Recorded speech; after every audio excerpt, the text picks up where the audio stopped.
الرحمن الرحیم الصلاۃ والسلام علیک یا رسول اللہ وعلی آلہ وصحبہ یا حبیب اللہ۔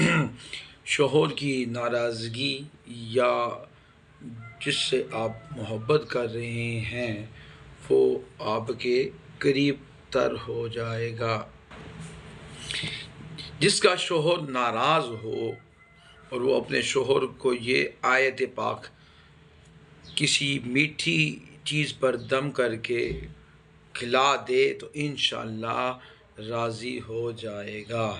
وَمِنَ النَّاسِ مَن يَتَّخِذُ مِن دُونِ اللَّهِ أَندَادًا يُحِبُّونَهُمْ كَحُبِّ اللَّهِ وَالَّذِينَ آمَنُوا أَشَدُّ حُبًّا لِلَّهِ وَلَوْ يَرَى الَّذِينَ ظَلَمُوا إِذْ يَرَوْنَ الْعَذَابَ أَنَّ الْقُوَّةَ لِلَّهِ جَمِيعًا وَأَنَّ اللَّهَ شَدِيدُ الْعِقَابِ۔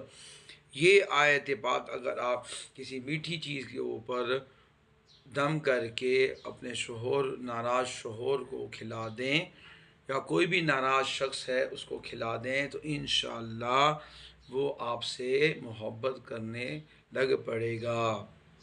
اسی طرح اگر کسی کی بیوی ناراض ہے تو سورۃ یوسف لکھ کر اپنے بازو پہ لکھ لیں تو انشاءاللہ میاں بیوی کے دل میں محبت پیدا ہو جائے گی۔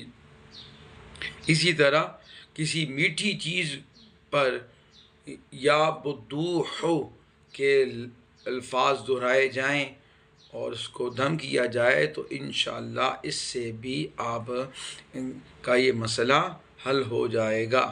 کسی چھری پر بھی دم کر سکتے ہیں، وہ چھری سے میٹھی چیز کو کاٹ کر، جیسے کیک ہے، جیسے فروٹ چاٹ ہے، تو اس سے بھی آپ یہ کام لے سکتے ہیں۔ اللہ تعالی ہم سب پر عمل کی توفیق عطا فرمائے۔ جزاک اللہ خیرہ۔